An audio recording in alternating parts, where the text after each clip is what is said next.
Well, good morning, church. Glad to see everybody here this morning. So we're starting a brand new series. Is Christianity really a relationship? And today we're going to talk about this idea that we serve a God who wants to be known, right? And so let me ask you this question. How many of you want to be known? Some of you are like, not me, I don't want to be known. But at the heart of it all, we each want to be known. Maybe it was in grade school. You're just starting out in school, you want to find some friends that you can play on the playground with. Maybe it was in high school or college, people to play team sports with or just get together and study.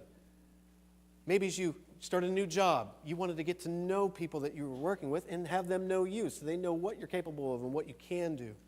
Maybe it was a special relationship that you had. You wanted to form a relationship with somebody else to say, hey, I want to get to know you better. I want to be around you more.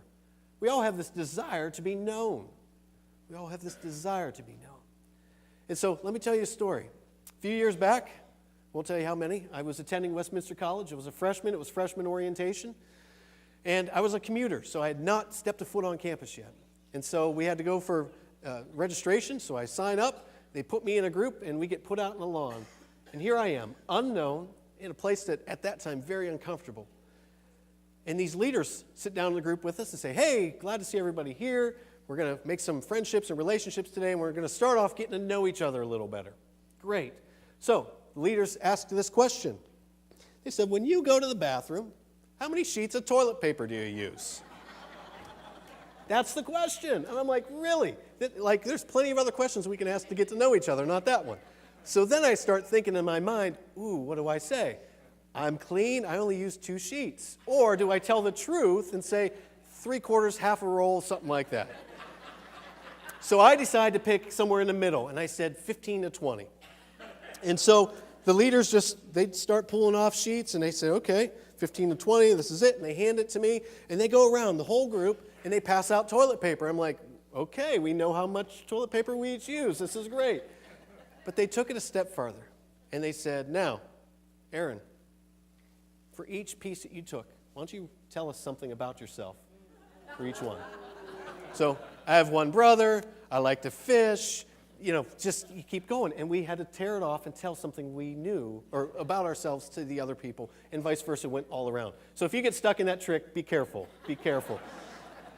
But you know what it was? It was this relationship building exercise, and we got to know a little bit about each other, and we broke walls down quickly, and it was encouraging. Here's the definition of a relationship.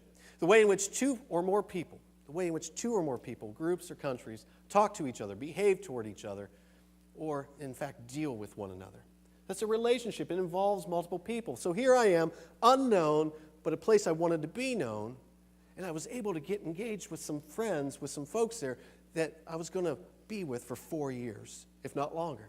And so it was a great opportunity for us to get known. And maybe that's where you're at in life. Like, hey, I just want to be known a little bit, and I want to do some things.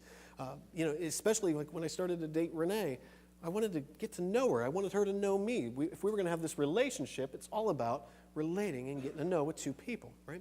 So that's what we started to do.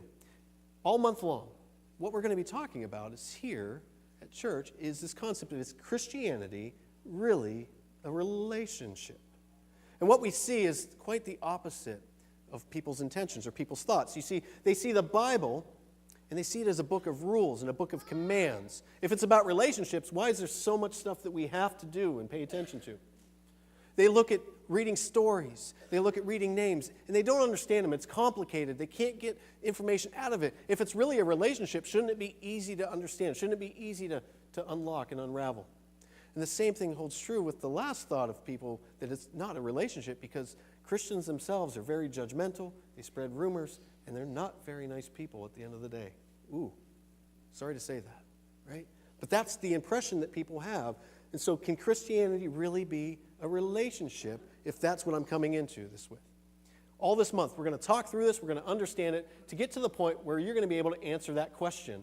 And hopefully the answer at the end of this series is, yes, it is a relationship. I am in a relationship with a loving, powerful God.